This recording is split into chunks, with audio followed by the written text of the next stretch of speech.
In this episode of the Global Travel Channel podcast show, we're going to travel along America's loneliest road.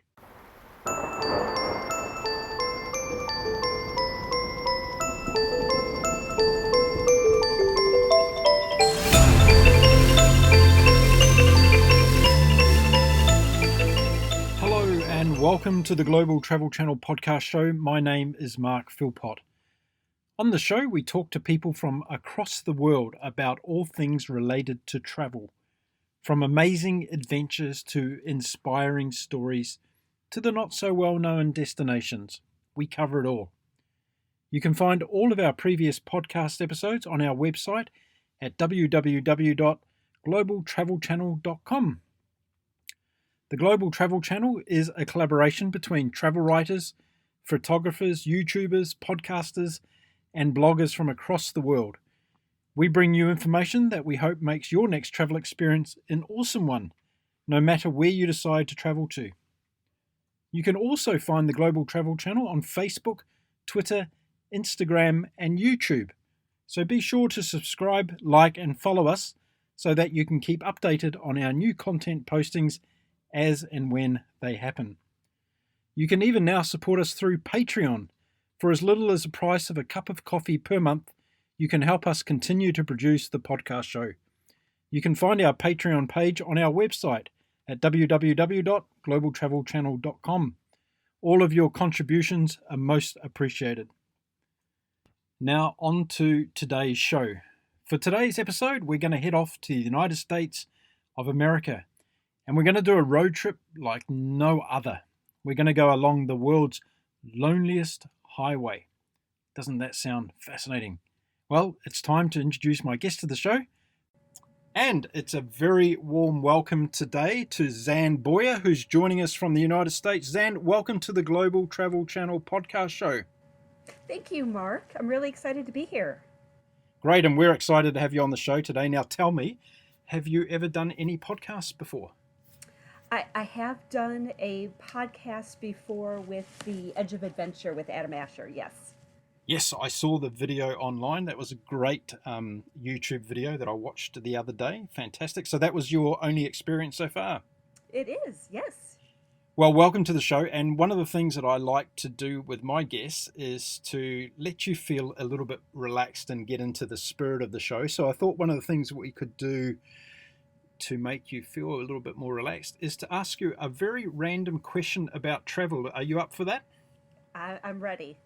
Okay, so my question for you today is, what is your favorite airport and why? My favorite airport and why? Oh, goodness. There's two that come to mind. Am I allowed to pick two? I'll let you have two on this occasion. Okay. Yes. The first one is a very small airport in Southern California called Ontario. And Ontario Airport is very tiny. It's very easy to get in and out of. But the reason that it's my favorite is I was actually flying into San Diego one time, and there was a sniper on the top of an apartment building aiming some sort of weapon at the airplanes, and we ended up circling San Diego for hours before finally detouring us out to Ontario. At that point, I had never been so happy to exit a plane and be able to use the ladies' room and get a bottle of water. So for those reasons, that will be my favorite airport. And then, of course, we had to get on a bus and be bussed all the way back to San Diego. Yeah. But I'm sure you didn't mind that after that experience. No. That was so much preferred at that point. So, wow, that's extraordinary. Can you actually top that with another one? Well, the other one, is a little bit more sentimental for different reasons, and that is probably the Phoenix airport. And I think that that's where my love of travel just sort of started, and I fly very frequently into Phoenix. The other half of Where Gals Wander JD is based out of there. So for me, it represents a certain homecoming and reunion. So fantastic. Well, thank you very much for sharing both of those. That's an extraordinary story, the first one. And I'm going to be watching out for snipers next time I go to an airport. Oh, it's always something. But I want to start off at the beginning, and for the sake of our listeners today, can you tell us all where you're actually talking to us from? So I am based just outside of Los Angeles in a city called Santa Clarita. Hmm, lovely. And how long have you been there for? I relocated here about 3.5 years ago from Chicago. Oh, so quite a difference from Chicago, Yes, Illinois, across to Los Angeles area. very different. And Very are you different, yes. enjoying the Californian weather? Everybody asks me that, and the answer is absolutely. I Ask me don't that again in December, particularly. I don't know why you'd be missing the Chicago winters.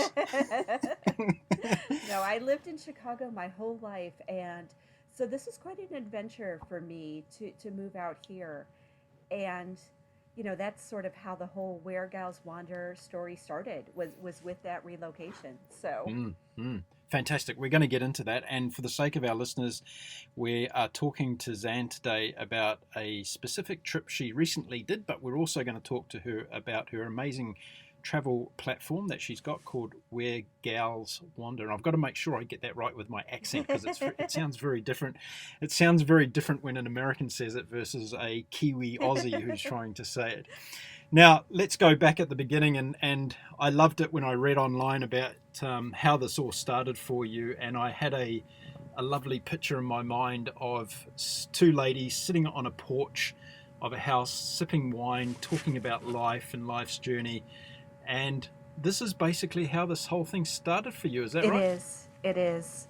So why don't you tell us about that particular that evening? Yeah, that'd be great. Yeah. So we lived in a little suburb outside of the city of Chicago, and my house literally backed up to just miles of cornfield. And it's that idyllic, perfect American life, out in the suburbs with the house and, all those different key elements. But we would watch the sunset and sip our wine and just sort of talk about, like, is this it? Is this all there is to life? Is there more to life besides now having achieved this ideal goal? We still felt like there was something missing as part of ourselves, something to be discovered, and yet felt in a way stuck because you get in a rut or a routine, living your day-to-day life. When I was offered the opportunity to relocate to Los Angeles, I really seized that as being a chance to become unstuck, if you will. And a lot of people think about adventure, something thrilling or daring. And in this case, it was for me, to put myself out of that comfort zone and to have the adventure to move across the country. And I've always said that, adventure is just opportunity waiting for you to claim it, whatever it may be. So when that happened shortly thereafter, I think it was within the year, JD also found out that she would be relocating to Phoenix and becoming unstuck. We wanted a way to kind of still keep in touch, still keep that feel of having a glass of wine and what's going on with each other's lives. And as we were texting each other pictures back and forth about all the new things we were trying in our new environment. Now, JD was the lady you were sitting on the porch having a Correct. glass of wine Correct. with? Now, there's going to be a lot of listeners that are going to want me to ask this question. What type of wine were you drinking? It was a red wine. I remember that distinctly. It was a Merlot. So, and I even remember the sunset as it was going down. It was one of those perfect summer evenings. So it really was one of those times in your life that had a really deep and meaningful impact. it was. It was. Beautiful. That kind Sorry, carry on with the story. We're listening and want to hear how this goes. So we started just remembering that conversation and thinking about that sunset and that conversation, is there more to life? And as we started exchanging pictures, we had the idea, hey, let's just put this up on Instagram and see who else may be interested in learning about how we pushed ourselves out of our comfort zone and started to explore our new environments. We both started hiking, which we hadn't done before. We were trying new foods, new places, immersing ourselves in the new cultures. And we just thought it was really exciting and found ourselves growing and our connection with one another growing, and with the audience who felt this connection as well. I've had a lot of people message me and just say, thank you. Like, I haven't gone hiking in 15 years, and thanks to your stories, we actually went out hiking this weekend. I mean, to me, that's what this is all about. It's about finding some sort of meaningful connection, and not just the end destination, but in the journey. Now, I'm interested to know what types of people started connecting with you in the beginning. Who was the I was audience that you were surprised because reaching? I assumed it would be similar demographics to myself, a woman in her 40s, career oriented kind of mom. But surprisingly, our highest demographic is between 25 and 35, and both men and women. It's kind of split 50-50.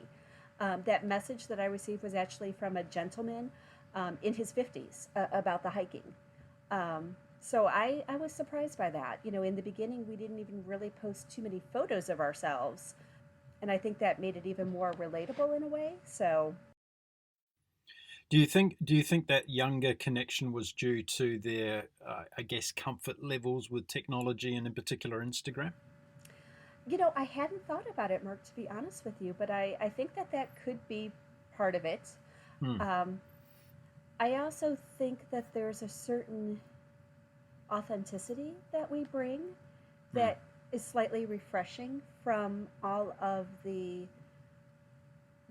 glamorous destinations or influencers that you see. And here's us just being us, and we're somewhat snarky and sarcastic and funny, and sort of mocking ourselves too. So maybe it was that fresh approach, I don't know, but yeah. I, I'm glad you say that because I'm quite tired of watching all those glamorous people sitting around that infinity swimming pool in the Right.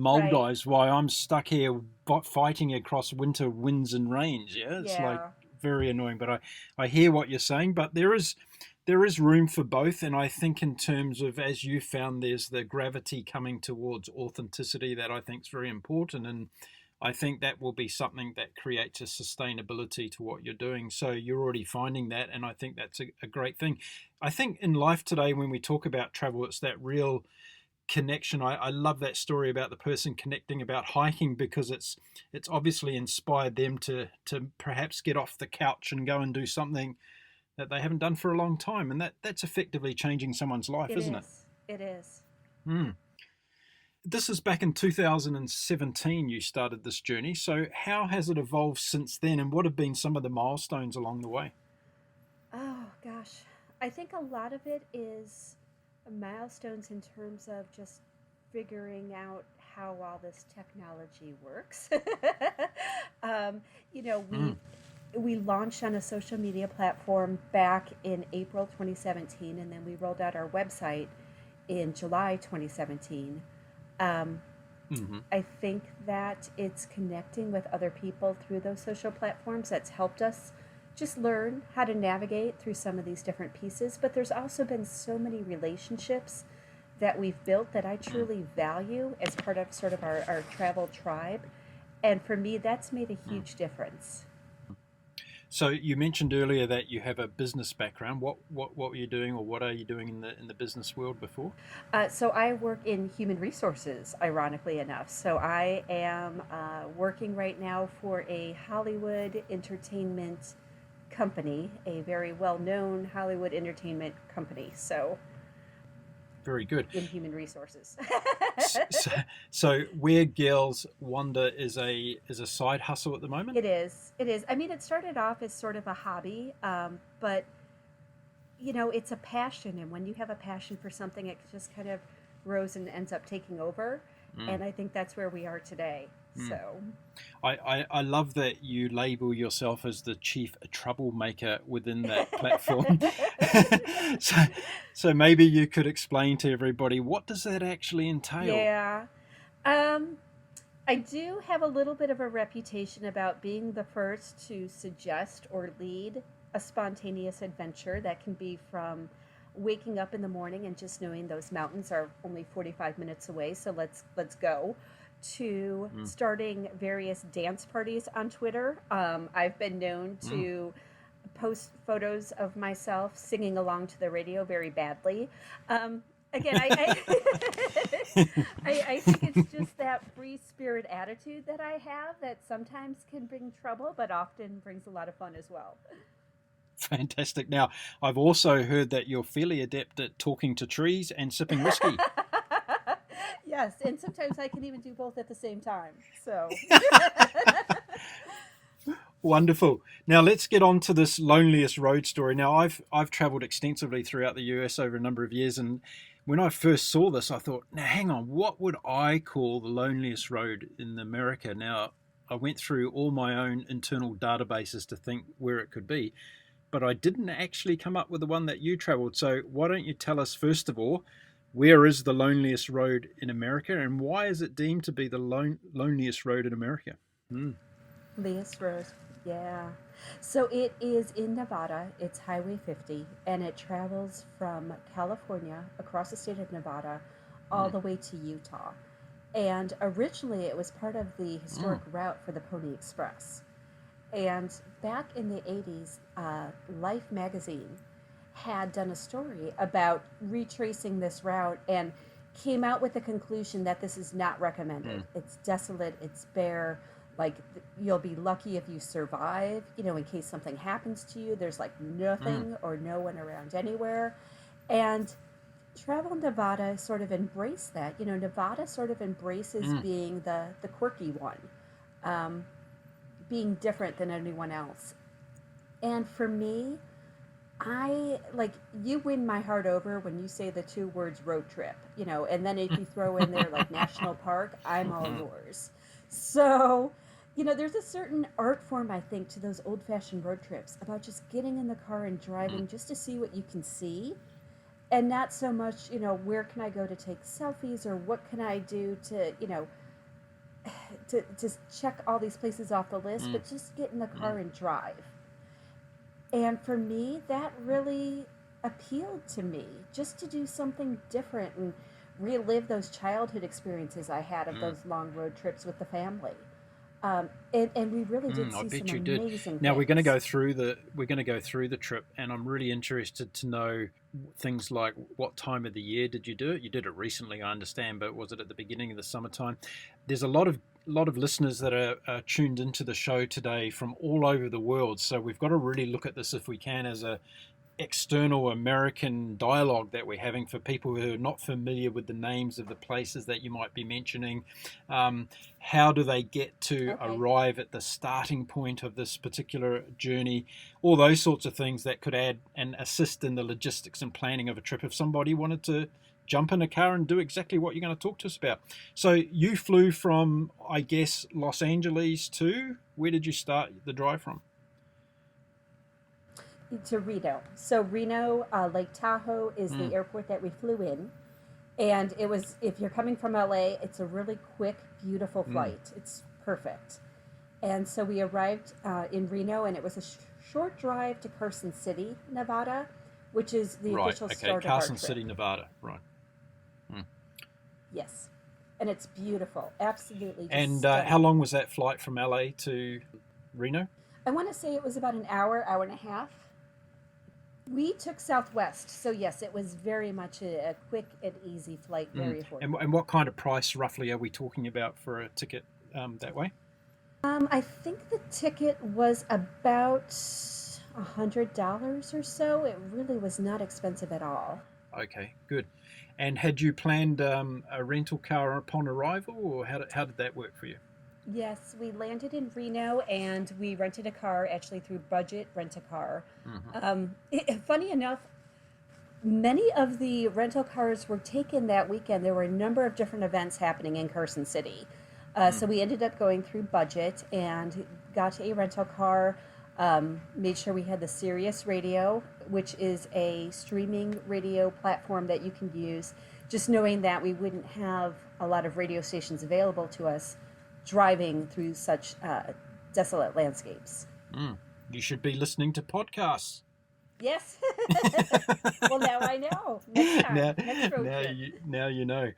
And so again, just confirming, what time of the year was this? What dates are we talking about?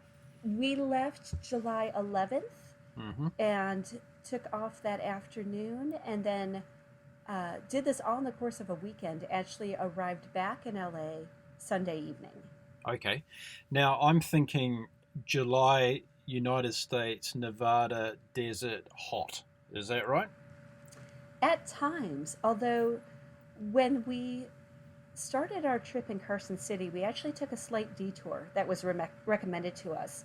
Mm. We traveled back over the California border. It was about an hour north of Carson City into the mountains, Mm. and there was actually still snow packed along the trails up in the Winnemucca Lake area. And it was beautiful. It was sort of this mix of wildflowers, and then you would see patches of snow. Mm. There was actually one place where the wildflowers can grow to be 5 feet tall that we couldn't get to because the trail was still so covered in ice. Oh, wow. Now you have some beautiful photographs on your website of this trip, and I'm going to post a link in the description of the podcast for all the listeners today to your website so they can go through and check out some of this amazing scenery, because it really is truly beautiful. And I always keep saying to people, I've traveled a lot around the world myself, and I keep coming back to the fact that the United States of America has some of the most extraordinary scenery in the world, and people don't know it. It's really a charming little town. It is, well, it's not that little. We didn't spend as much time there as we had hoped, but it just is very welcoming and very embracing. It definitely sort of epitomizes the whole slogan of Nevada, which is "Don't fence me in." It's kind of like, just yeah, Love and that. it's, if you really want to experience that true sense of Americana, I think Carson City is a wonderful place to start. One of the coolest things about the Loneliest Road in America is if you want to take this adventure, you can actually start in Carson City and pick up a little passport book. And as you travel, right. you start in Carson City, they'll stamp your passport, and they'll give you a map for all the other sort of roadside attractions or towns you drive through on the way to have your passport stamped. That's really cool. I hope people are not using this to try and travel overseas. No, I don't think they're going to get bored. It's not endorsed by Homeland Immigration or anything. That's a No, very no, cool no. idea though, because it's something that you can have as a lasting memory as well. Yeah. So after Carson City, you headed north, as you said, and you went back into the state of California. Where did you go from there? From there, we drove back through Carson City, spent some time there, and then our next stop was through Fallon, Nevada. Mm-hmm. And that is where we stopped to get some water, get some gas, get the passport stamped. And then just outside of Fallon, there's this area. And Mark, if you want to talk about just seeing the diversity of landscapes across America, I do have to say I was shocked how many different landscapes we saw on this particular road trip. Right. So, to begin with, Sands Recreation Area, just outside of Fallon, has these 6-foot sand dunes that just stretch for miles. And these sand dunes actually sink. That's incredible. Explain me that. How does that work? Yeah. So, yeah, exactly. I don't know how to describe it. It's just like this tone that you hear, but it sounds like singing.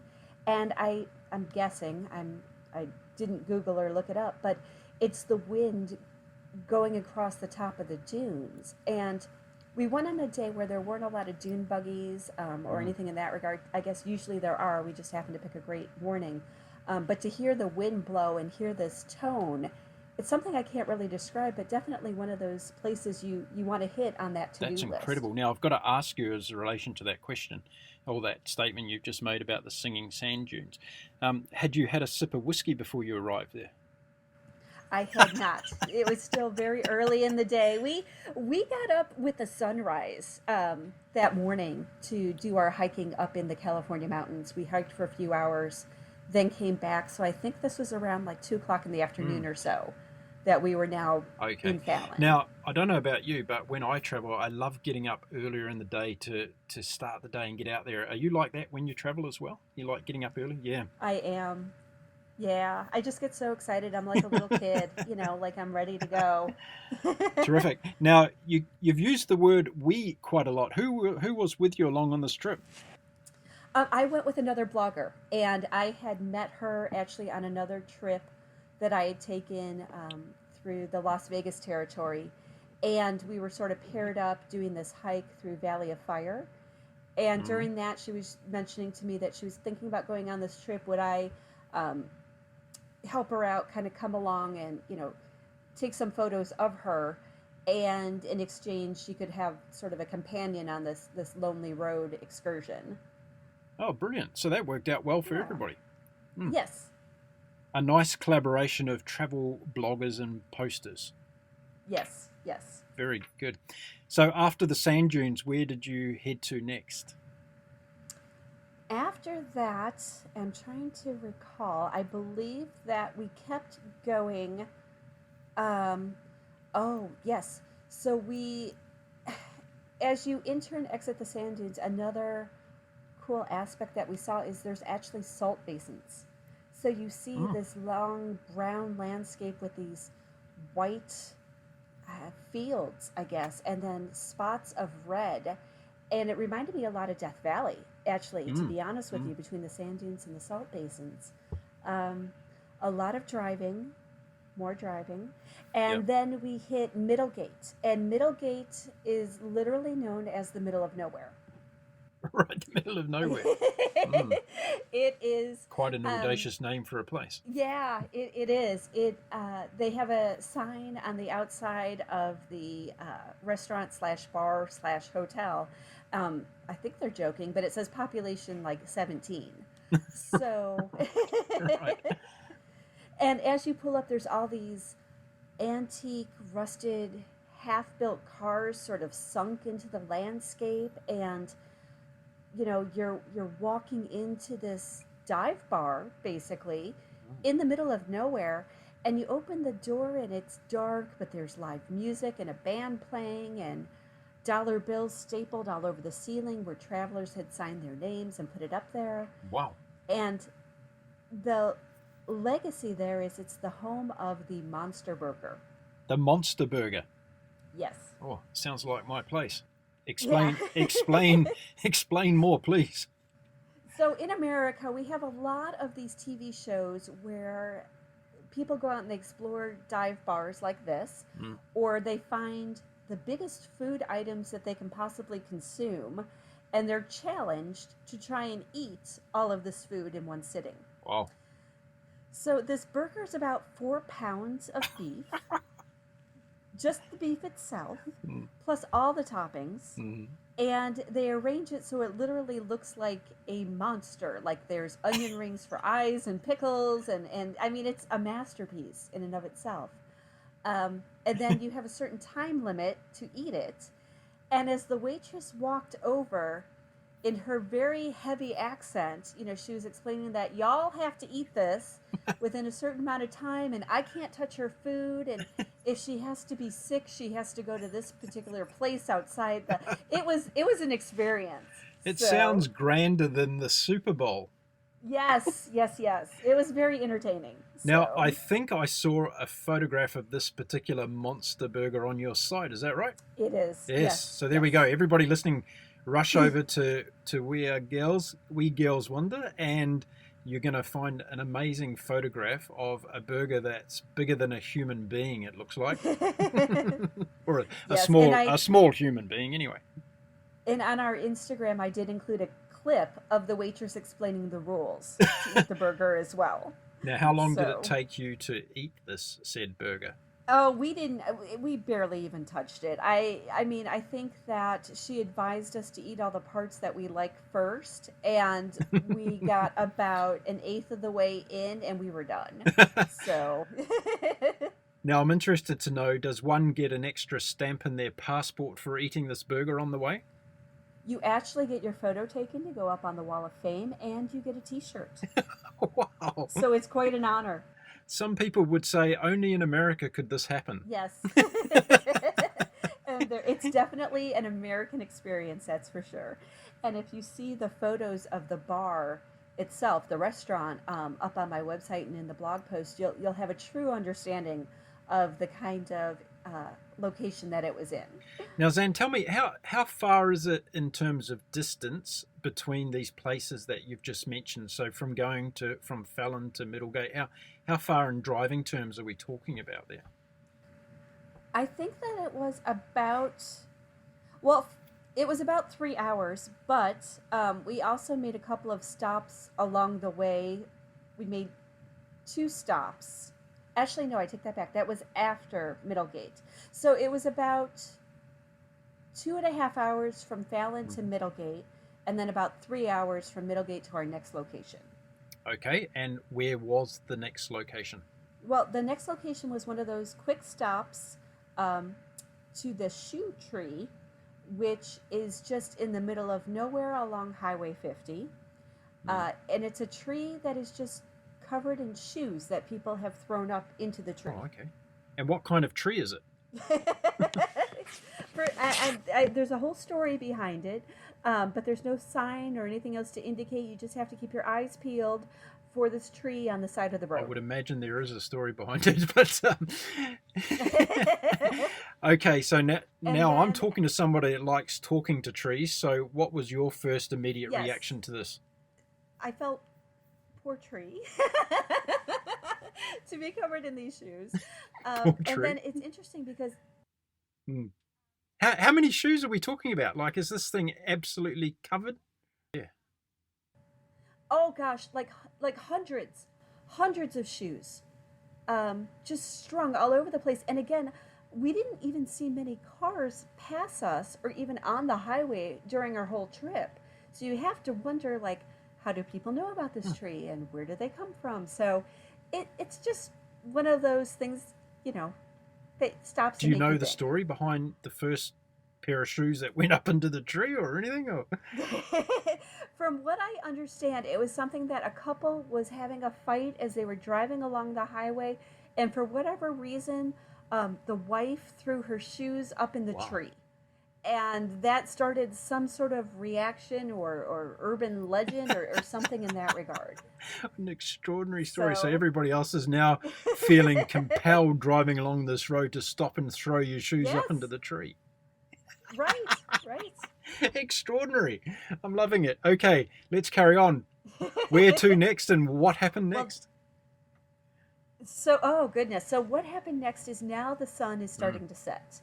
And we're passing all of these historic markers for the Pony Express Trail and where they actually led the route, through the early 1900s for the Pony Express to ride through to deliver the mail, out to California. So that was kind of cool. But we're watching the sunset, and we knew that there was one more place that we wanted to hit before it became dark. And that was the hot springs in Spencer, just outside Austin.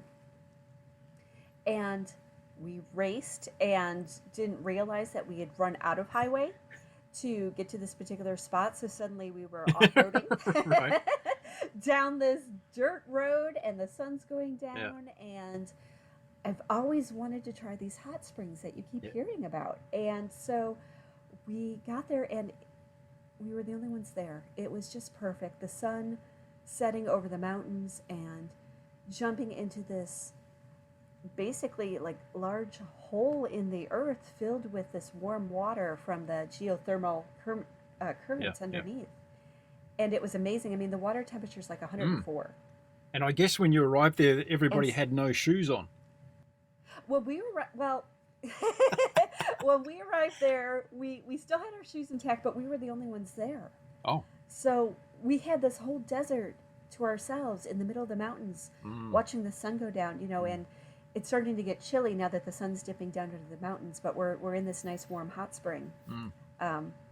Word of caution, hot springs are a little bit slippier than you would imagine, so just be careful if you find one getting in and out. And are these hot springs free for getting into? Like, are you paying something to attend? Or, no, it's literally in the middle of nowhere. Wow.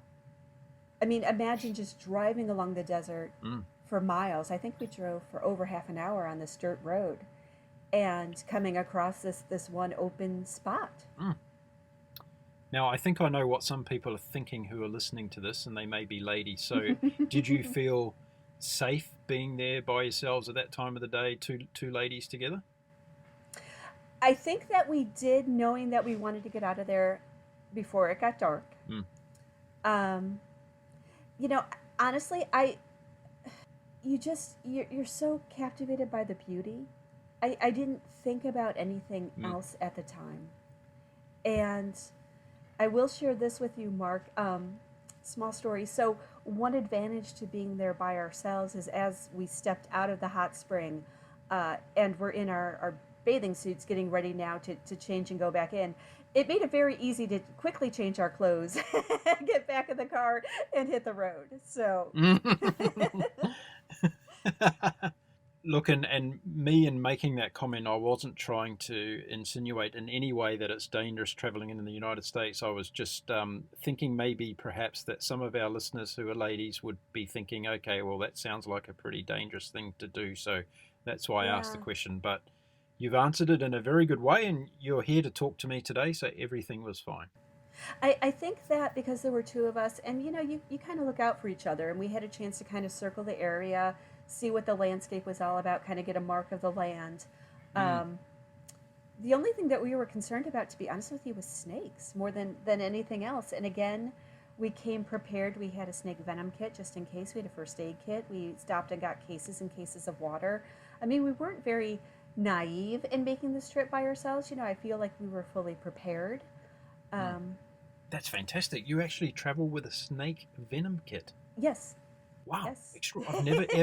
I've never ever heard of anybody in my entire life of traveling ever say I travel with a snake venom kit. There's a first for everything. There So, is, yes, and I'm so pleased that I came across you. You can tell me that. Yeah, that's extraordinary. Now, what are the temperatures like during the daytime on this trip? What you talked about it being lovely weather and everything, but how hot is yeah, it in terms of Fahrenheit? when we were out by like the sand dunes, that was quite warm because it really was big open desert. It was probably 98, to be honest with Mm-hmm. you. And Mm-hmm. then when we left the hot springs as the sun was going down, it was like in the 60s. Okay. Okay. Yeah, So so considerably yeah, cooler in the evening time. correct. And it was pretty cool because as we were leaving, there was a herd of wild horses and burros that Mm. came out, and we were watching them as we were preparing to leave. And, that's something I'd never experienced before either. So that was pretty cool. So bring your sunscreen and your hat for the daytime, and bring a sweater Yes, for the evening time. absolutely. Okay, good. Now, after a nice hot dip, where did you head off to then? Then it was for our final destination that night, and that was Kingston, Mm. Nevada. And we stayed at the Miles End Bed and Breakfast Lodge. Mm-hmm. Kingston's an even smaller town than Middlegate. I think it has a population of 25. Wow. So, um, but you pull in, and again, just that sense of Americana. There's the Lucky Spur Saloon right there, and it looks exactly how you're picturing it. Were there Um, any horses parked outside? there were. Well, not outside the saloon, but at the farm next door there were. So Okay, close okay. enough. Yep. And then we spent some time there in the back. They had some karaoke going and some singers and just everybody from the community and other guests at the lodge Mm. hanging out, just exchanging stories. There were folks there who had worked at Area 51, which Okay. is the Mm. infamous alien research area owned by the government. Mm-hmm. So they were sharing with us some tales about what they had seen during that time. At that point, the whiskey was involved, yes. I was going to ask at this stage, Yes, though, whether there was any conversation this evening around about the possibility of aliens throwing their shoes into that tree. there was not. But Okay. now that I think about it, I may have to go back and ask. Well, we've got to leave all possibilities open here, You because never this know. this whole tree story's got me going, and I'm trying to Yeah. work out what it's about. But okay, so what about the karaoke? Did you get up and hit off a few numbers on the karaoke night? I may or may not have. I'm not going to answer that question, Mark. There So might there might be a video there might be a video out there somewhere, there Zan, that may be. I find. Yes. What There may put it be. this way? What's your favorite karaoke song to sing? It's possible that if I were to sing a karaoke song, that it would have been a song by Def Leppard. Okay. And I was also known for singing that song back in my basement in Chicago. So to You're to all pretty my much you're pretty much giving yourself away. You know I that, right? know, I know you're getting all my secrets out of me now. Well, I'm going to invite you back onto another show, and we might even get you to sing that song. There we go. A lot of whiskey will need to be involved in that No problem. Now, case. I guess that was a pretty fun night, and It was. yeah, lots of stories were told. Yeah. And then woke What's up. what's life like out there? Like, what do these people sit in this pub every single night of the week? Is it that kind of place, or? I think that it is. They Mm, invited us the next morning to have breakfast with everyone, meaning everyone in the town, at the church just up the street. right. And I guess that, because it would have been Sunday, that's what they do. They wake up early and they go to church and they all have breakfast there together. And then there's a fishing pond not too far down the road. And they go down there and the kids play and the men fish. And, they all go out and do their ATVs and fishing and hunting. And yeah, that's the life out there. So this really is a trip and adventure for people who want to get to really see Heartland America, because you can go to San Francisco and go to Alcatraz and all those wonderful things, and you can go to Disneyland, but this is one of the places where you're going to see old America as it really is and Yeah. was, really. Yeah. Hmm? One of the gentlemen that we were talking to that evening was a coal miner. And his father was a coal miner, his grandfather was a coal miner, his son was a Yep. coal miner, and was just telling us stories about how they had lived there forever. And this is the work that they did, and telling us about how they would explore up in the mountains and where we could go if we wanted to see these old coal mines and all these other pieces. So, yeah, definitely the whole history of how America was built, from the Pony Express route that we traveled. Um, in one of our towns we hit on Sunday, Eli, the oldest railroad, Yep. still exists and runs there, from a steam engine standpoint. So yeah, it's Mm. it's kind of going back to the roots of how America was born. And were there many kids in this place? We didn't see any. A lot of older couples, families, people who had just lived there their whole lives. So there Mm. was probably like 20 or so of us. Okay. And Yeah. and were these people in conversation with them? Were they really connected to the rest of America? Did they know what's going on in the rest of the world, or Yeah, were they very absolutely. much? Yeah. No, we Okay. talked about, political events and just a lot of references when we mentioned we were both from LA, references to what was going on in LA during that time. So, absolutely. Mm. And honestly, just so welcoming, and, welcomed us like with a hug, and here, pull up a seat and what can we get you? I mean, the kind of hospitality that I kind of missed back from the Midwest, to be honest. Yeah. Yeah. Okay. Good. Now, what were you doing as far as arranging accommodation? Did you already have this pre-booked, or were you just going where you ended up? No, we did have this pre-booked. So, Mm. had reserved a room and split the room. I mean, honestly, by the time we went to bed to waking up and hitting the road at sunrise, I mean, we were both pretty tired and just kind of crashed. Okay. Good. And a good night's rest, and then up the next day. And where were you off to the next day? So the next day, we started the long drive out to Eli and passed through the town of Eureka. And the town of Eureka is just this charming little place. The billboard welcomes you and says, "Welcome to the friendliest stop on the loneliest road in America." And just, it looks like the Old West. I mean, just all these old buildings that have been restored. There's a opera house in Eureka that still shows silent movies that Mm. first came out, and stopped there for a bit, and then traveled.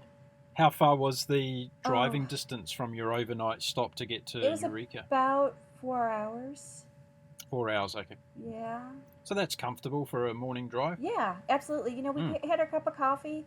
You have a good playlist that you throw on the radio, and it was mm. beautiful. Soon to be exchanged by podcast, Yes. Yes. or replaced by podcast, I Yes. should say. Okay, so you arrived at Eureka. You had a bit of a look around there. Yes. Yep. Hmm. Fuel stop, more coffee, all of those pieces, and then we kind of headed straight for our last destination, which was Ely, and then combined with Great Basin National Park. Now, I've got a question before we get into the national park, and the question is, and everybody else that's listening is dying to ask this: what are these ladies snacking on in the car as they're driving? What's the action happening inside the vehicle here? Oh, goodness. Oh, you're totally just going to bust me now. So, Twizzlers, on my part, I had about 6 iced Whoa! coffees, I want to say. Are you Yeah, sponsored by an I iced did all coffee the brand? driving. Yeah, if there's any iced coffee folks out there that want to sponsor us. Um, no, but I did all the driving. So I drove from the minute that we got off the airport to getting back into the airport. So I wanted to stay caffeinated and awake. Mm. And I was That's a really snacking on, good point that you raised. So for people that are considering doing this yeah. trip, would you, did you feel tired from all the driving? Not only tiredness, but you don't get to see as much when you are the driver. So would you recommend to Yeah, others that, make sure you split the driving duties? Would that be a fair thing? I Yeah. really would. Yeah, I would. And honestly, the landscapes that we passed through, especially into Ely with the snow capped mountains and just the valleys, I mean, just simply Mm. breathtaking. We were kind of racing against the clock at that point because we had an evening flight out of Mm. Nevada. So we knew, and it was the last flight out. We knew that we had to kind of hit that. But otherwise, I would have taken it at a more leisurely Mm. pace and had a chance to make more stops and really truly soak it in. I had no idea what to expect making this road trip, and I was just stunned at some of the beautiful places that we Mm. saw. Mm. But as you said in the beginning of the show, it's only when you take the time and, we're so busy to get on a plane and travel from A to B as fast as we can. And yet 35,000 feet below us is all the action happening on the ground. And if we're not down there, we don't Mm-hmm. see it, do we?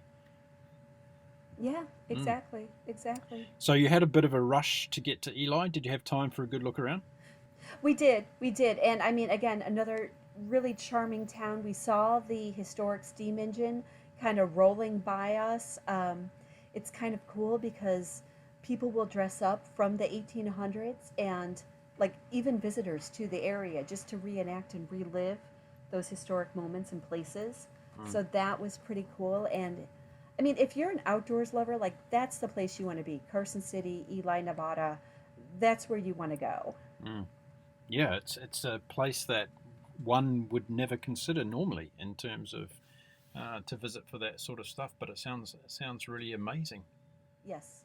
Now, as far as your social media strategy with Where Gals Wonder, are you just taking photos of landscape and sharing those with people, inspiring people through that? I, again, I get like a little kid. I get so excited, like, oh my gosh, look at this. This is so cool. I have to post this right now. Which I know is what you're not supposed to do, but I can't help it. We did do some live stories along our trip as well. So, every couple of hours when we would make a stop, we'd, throw something up live on Twitter or Instagram or wherever we may be, Facebook, and Mm. just kind of show what we're doing in that moment. Yeah, Um, terrific. and then I put together a couple of pieces afterwards. Some were the blog post on the website. We've got some videos actually up on YouTube of the actual like driving on the road that we took with a GoPro that we hooked up to the dashboard. Mm. Mm. So it shows some of the different landscapes that we drove through. um, so yeah. Fantastic. Now, tell us about the end of the trip. So you left Ely and then you flew out of Where to get home? Well, we left Ely and went to Grand Basin National Park. And I do want to mention that because it's actually Mm. known as one of the least visited national parks in Mm. America. Mm-hmm. But it's beautiful. Like, it's just incredibly beautiful. We went down to the Lehman Caves to go exploring. We had reserved a tour with a ranger, which you can do online, anyone can. And they go with you. And I don't like heights and I don't like caves, but again, I was so enthralled with what we saw, just the beauty of it all. And it's Mm. really easy to get through. It's well lit in places, although you want to bring a flashlight and a Mm. jacket because it's Mm. cold. Mm-hmm. Um, and again, road trips, national parks, I'm in. So Mm. that I wish we had spent more time there. Now, in national parks in America, are you allowed to go camping and taking an RV and things like that at the national parks? For some, Hmm. you can. I believe for Great Basin, I'm remembering seeing signs for campgrounds. So that would be something to definitely check out. I also suggest if you're planning on visiting more than one national park to get the national park annual pass. It's like $80, but for a full year, it gets you access to any national park in Okay, good, America. good. So that'll have all the Yeah. relative information about camping, etc., hiking, all the rest of it. Okay, Yes. fantastic. That's a good reference point to go to. So you had a great time checking out the national park. Is it a place that you'd go back to again? Oh, Mm-hmm. yes. Mm. Absolutely. And spend more time there Absolutely. specifically? Like, would you go back there to do some camping or something? I love camping. I have not really not gone to hardcore camping since we moved out here to LA, Mm. but I'm getting the itch, and that would be such a beautiful spot.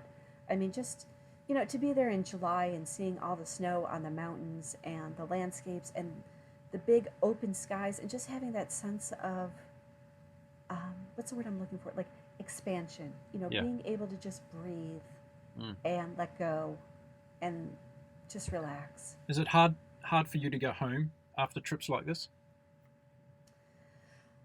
Well, I have my dog, so I have to see my dog. I mean, I and understand the responsibility side of it. I guess I'm talking more from the philosophical sense in terms of having yeah, such an immersive experience in such a short period of time. Is it something you just like go, oh gosh, I wish I had weeks and months to spend out here? Mm. yes. And I mean, I have wanderlust so bad that within 3 days of being home, I'm already planning the next trip Mm. and, where I'm going to go and what I'm going to do. And every single weekend, I'm out doing something. It just, once it gets in your system, you can't get it out. You must be a So Sagittarian, are you? I am. How did you know that? Wow, I'll put that down as a first. Okay, Yeah. there we go. So you've got the travel bug built in as part of your DNA. That's why. Yeah. And again, Mm. this is all sort of new just in the last few years. I mean, the first time I ever got on a plane was for my honeymoon. I never Hmm. really saw myself as being a traveler. But once you kind of test those waters and you see what's out there, you really do want more. And it is just that Yep. pursuit of, is there more to life? I think you discover Mm. that through travel. Yeah, that's a wonderful term to use. Now, I guess in coming to the end of your trip, I'd like to know, and I'm trying to be philosophical in my approach here. Traveling changes people. How do you think travel has changed you over the years? I I really think it just helps you understand who you are and what has meaning for you. I think that it's become important to me. Like we laugh about me talking to the trees, but when Mm. I'm out in nature and giving me that sense of peace and reflection, um, is important to who I am, and it helps sustain me. I think that challenging myself with the next hike or location or whatever it is, to push beyond my boundaries. Mm. Yep. Taking you out of your comfort zone. Yes, absolutely. Fabulous. Look, it's been absolutely wonderful talking to you today and sharing your journey along the longest road in America.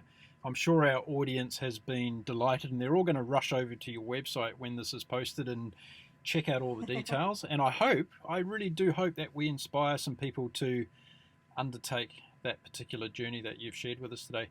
Zan, I'm going to leave you with a tip today because Okay. your trip has inspired me to share a road trip that I'm sure that you would love, but it's going to entail that you fly to the other side of the world.